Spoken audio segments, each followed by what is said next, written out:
Halo, halo, balik lagi. Nah, sekarang kita akan review 1 minggu belakangan ini ya, dari tanggal 18 ke 23. Eh, Gimana marketnya?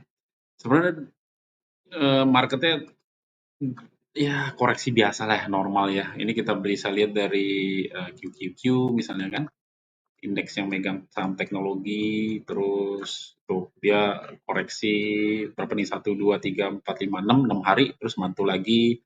Beruntung karena ada Jerome Powell ya, bahwa dia akan menurunkan suku bunga di bulan September ini, jadi marketnya akan benar-benar bullish banget ya. Ini juga bisa kita lihat dari SPY, itu mantul sekali. SPY-nya ini udah mau all time high. Jadi kalau dari baca kita struktur market ya, ini time frame daily ya, kita bisa lihat bahwa trennya itu naik, lagi naik ya, naik semua. Ini juga sebenarnya Bitcoin juga nih, tuh trennya apa, naik semua.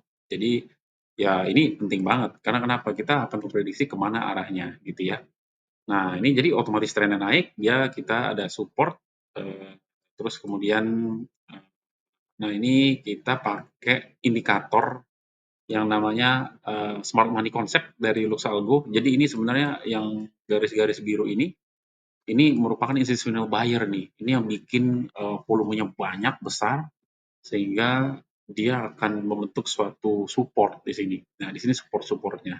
Kalau support di sini jebol, dia akan turun terus bertahan di sini gitu ya. Kalau ini naik mantul, ya berarti memang benar supportnya di sini. Jadi ada institutional buyer lah di sini. Itu dari technical analysis. Jadi saya nggak begitu banyak pakai indikator. RSI boleh, MACD boleh, atau yang berhubungan dengan option. Banyak trader, seller trader option itu dia pakai ini Bollinger Band. Jadi Bollinger Band ini misalnya daily, dia di sini kan. Nah, ini dia pakai di 556 misalnya untuk QQQ. Atau misalnya pakai ini deh Robinhood. Nah, Robinhood lagi tren nih kan. Lagi tren, dicari di mana yang kira-kira bisa dipakai. Tadi misalnya jual sell put, dia ya sell di sini. Nah, di sini dia di sekitar 99. Ini karena harga murah atau diskon. Biasanya kalau misalnya nyentuh ke garis bawah, paling bawah Bollinger Band, biasanya dia akan mantul lagi. Ya kita harap dia langsung naik ke segini kan, itu profitnya mantap banget gitu ya. Nah, kita balik ke option saya nih. Nah, ini dia. Ini option yang saya tradingkan, sebenarnya saya udah nutup beberapa posisi. Kenapa? Karena demi mengamankan stop loss. Jadi sebenarnya minggu ini tuh minggu konyol lah kalau saya bilang ya. Artinya loss-nya lumayan banyak. Ya, kalau menurut saya banyak gitu. Ini kita loadingkan gimana volumenya dalam 1 minggu ini. Nah, ini account saya nih tuh jeblok. Bayangin dari 14.000 ya, 14.000 sekarang jadi 11.000. Jadi turunnya berapa? Itu kira-kira hampir 3 ribuan ya, 3.000 dolar. Gitu, 3.000 dolar itu banyak banget dalam 1 minggu. Kenapa? Karena saya satu over trading. Over trading kan bukan artinya trading terus-terusan, enggak. Tapi kita atau saya itu buka posisi banyak banget.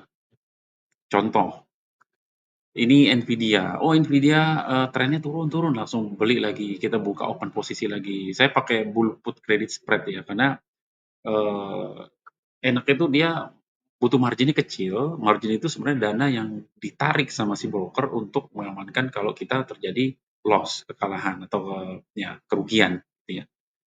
Nah, misalnya gini, si Nvidia ini saya beli di atau jual di harga 175 strike price-nya, terus beli put itu di harga 170. Artinya apa? Si Nvidia tuh nggak boleh jatuh di bawah 175 gitu. Kalau misalnya di bawah 175, ya otomatis rugi kita, loss. Nah, jadi di sini nih ditahan nih, 175, harus di sini dia. Kalau dia nggak, nah lihat nih, nah tanggal 18 itu jebol, 175, bahkan tanggal 20 itu jebol, turun sampai bahkan ke 168. Gimana ngatasinnya? Susah, Anda bisa roll atau Anda close, itu aja. Kalau roll itu artinya kita memperpanjang waktunya. Misalnya kita yang tadinya udah mau habis, nah mungkin 2 minggu, 3 minggu lagi kita roll lagi, lebih panjang lagi. Seminggu lagi kita perpanjang. Kalau lebih bagus itu kita dapat kredit. Kredit itu artinya dana masuk ke rekening kita gitu. Jadi sebenarnya mengurangi loss kita gitu ya.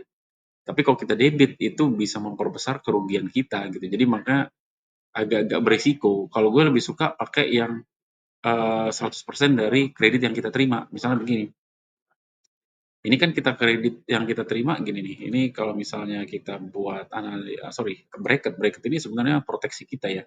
Nah ini kan trade price-nya ini kita dapat $150 ya per kontrak ya. Kan ini kali 100 lembar saham. Nah ini saya kali 5 kontrak dapatlah kita $750 per bulan. Bayangin ya, itu $750 itu bisa sampai sekitar 10-12 juta itu dengan kurs rupiah sebulan gitu kan, enak banget. Kalilah 5, berarti satu bulan dapat 50 juta paling enggak. Siapa yang nggak mau gitu kan? Tinggal diam-diam aja gitu. Nah, sekarang prinsipnya gini, kalau roll saya pernah coba pakai, gue pernah pakai tapi nggak begitu ngerti lah ya, karena tiap broker itu beda-beda sistem, jadi kompleks banget. Tapi intinya dari roll itu kita meng-close trade yang sekarang dengan kerugian 100 misalnya. Nah, kita jual lagi, kalau bisa kita dapat profitnya sekitar 20, artinya kita jual dapat 120. Jadi rugi 100 itu tertutupi. Jadi kita profitnya $20 gitu. Tapi ya nggak begitu suka saya. Nah, jadi akhirnya apa? Yang lebih bagus kita buat di sini persentase. Stop loss order, saya buat di sini harus 100%. Jadinya apa? Tuh lihat tuh. Debit ya. Jadi kalau kita masuk duit kredit dan kita debitnya di 750 juga. Artinya apa? Kita nggak akan rugi jauh banget. Kenapa? Contohnya begini. Sorry. Nah, kalau posisi ini kalau dianalisa ya, ini kita analisa. Karena kalau melihat dari ininya, posisinya itu dia pasti. Nah, ini kalau misalnya lihat yang hijau, kotak yang hijau ini di mana kita kalau expired tuh profit di $750. Misalnya si saham Nvidia sampai di expired tuh 14 hari lagi, 14D ya, di Agustus 23 yang di sini. Nah, itu di kita profitnya $750 kita dapat. Nah, kalau dia makin turun, berapa maksimal profitnya? Lihat tuh, $1.750. Banyak, banyak banget. Jadi kita nggak mau kehabisan sampai $1.750 dari uang kita gitu. Ya, jadi kalau misalnya credit spread itu kita udah dapat duit, terus kita bisa pakai apa aja itu duit kita gitu. Jadi mau kita tradingkan lagi itu silakan, itu udah langsung instan dapat duit segitu ke rekening kita. Nah, prinsipnya gue nggak mau duit itu habis, jadi 750 itu ya udah segitu aja rugi. Mau dapat segitu ya keluar segitu. Jadi modal lo misalnya 1.000, lo dapat duit $750. Kalau stop loss kita di $750, ya udah duit 1.000 kita tuh aman gitu. Tidak lebih dari 1.750 gitu kan. Jadi itulah kenapa penting banget melakukan stop loss atau kita pantau. Makanya ini gue selalu taruh profit and loss option persentase gitu. Jadi di sini kita bisa bilang, oh ini 22% dari $750 tadi. Ya inilah $165. Ini udah minus 12% dari dari total yang kita terima gitu kan. Nah, ini Apple udah profit $24, 24%. Jadi $120 kita profitnya. Ini kita diam-diam aja. Karena kenapa? Kalau dilihat saham Apple, ini gue sell put-nya di 220, sekarang harganya 220. Ini Apple itu juga lonjakannya juga naik tuh, lihat tuh. Langsung loncat dia. Otomatis ya profit gitu. Robinhood juga gitu. Ini karena masih minus ya, tapi yang penting dia harganya sekarang udah 109,32. Dia lebih besar dari 105 dari sell put kita yang minus ini ya. Yang kita jual putnya itu di situ. Harus lebih dari situ. Kalau misalnya dia lebih ya kita akan profit gitu. Jadi nggak masalah. Nah, ini kalau misalnya kita buat tuh lihat tuh. Nah, jadi kita kan dia udah di garis range hijau nih, jadi aman. Nah, gimana kalau misalnya harganya tetap dan ini terjadi di minggu depan. Misalnya dia flat gitu aja ya. Kita sekarang tanggal 23, minggu depan deh tanggal 30. Tuh, kita udah berapa nih profitnya?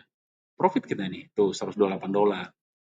Makin dimajukan lagi kalau dia tetap tanggal 6, tanggal 5 deh, jebret. Tuh, udah 100% kita, 614. Jadi kita tinggal nunggu seminggu 2 minggu udah dapat deh profit gitu. Jadi kita nggak ngapain, tinggal pantau aja. Oh, apa harga pasarnya naik, turun gitu ya. Nggak masalah, tenang aja. Nah, kenapa kemarin banyak yang loss? Karena gue banyak open posisi. Open posisi, jadinya negatifnya itu makin banyak, negatifnya makin banyak, bisa margin call. Jadi artinya dana kita kurang. Kalau dana kurang, cuma dua yang harus dilakukan. Lo deposit ya sebanyak mungkin, atau close trade yang kira-kira rugi lah gitu ya. Jadi agak instingnya harus jalan sih, makanya agak susah untuk awal-awal. Tapi emang Karena gue mungkin udah agak lama juga yang memahami dan mempraktekkan belajar dengan kesalahan, belajar dari kesalahan, terus belajar, akhirnya bisa ngerti. Bahkan kalau misal kita close trade itu, kita kan menyelamatkan dana kita ya, kita bisa pakai lagi dana itu untuk jual lagi gitu. Jadi artinya kita tetap ya bulan depannya dapat gitu, jadi nggak masalah. Jadi intinya pokoknya harus 100% rugi, udah selesai. Misalnya gini, ini gue nggak tahu nih, ini udah working. Nah, ini nih gue udah buat nih. Jadi Apple ini, misalnya tadi sorry, Nvidia deh. Nah, Nvidia ini udah gue kerjain nih. Jadi gue mau profitnya itu di 0,3, nilainya 0,3, terus kemudian ruginya itu di sekitar ini 3 gitu. Jadi artinya gue double dari yang kredit yang gue terima tadi. Nah itulah stop loss sama take profit gue. Jadi udah tinggal tidur aja gitu kan. Nanti kalau udah 100% ya udah close aja udah. Ya udah jangan nyesal. Kita cari kesempatan lainnya gitu. Intinya gitu sih. Yang pertama jangan serakah, jangan greedy, slow but sure. Terus money manajemennya harus jelas. Pokoknya dimanapun trading, mau trading forex, mau trading gold, mau trading saham, money management tuh penting banget ya. Memang kalau misalnya yang enak nih, misalnya kalau misalnya kita lihat nih ya, saham Nvidia lagi deh, misalnya nih Nvidia.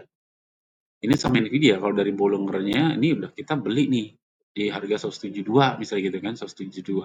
Kita coba nih Nvidia, kita trade table.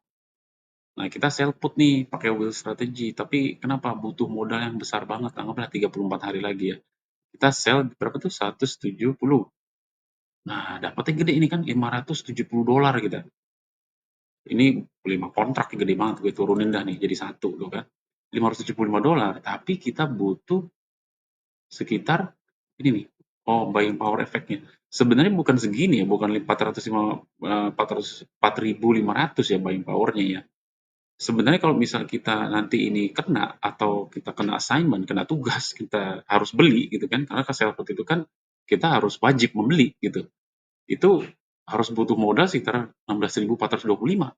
Kenapa? Karena kita harus jual ini, kita beli ini seharga 170 gitu. Artinya nanti ya kalau misalnya dia makin turun ya kita tinggal tunggu aja Nvidia naik gitu kan. Nah gitu. Jadi butuh dana segini, gede banget kan. Akhirnya gimana? Ya kita buy put jadinya. Jadi akan mengurangi. Nah ini dia tadi max loss-nya gitu. Jadi itulah kira-kira credit spread kenapa menurut gue nyaman tapi harus benar dengan money management yang tepat dan benar. Ya. Kalau misalnya ada yang bertanya atau bingung, silakan tulis di kolom komentar. Mudah-mudahan membantu untuk Anda atau kalian-kalian yang pengen belajar option. Jujur ini benar-benar passive income dengan modal kecil. Bisa juga, bayangin gue $500.000 pernah gue pakai, emang kecil banget tapi pelan-pelan bisa naik gitu ya. Kita bukan trading yang ngeliatin laptop terus habis itu bisa sih tapi wasting time. Gue nggak banyak waktu untuk itu.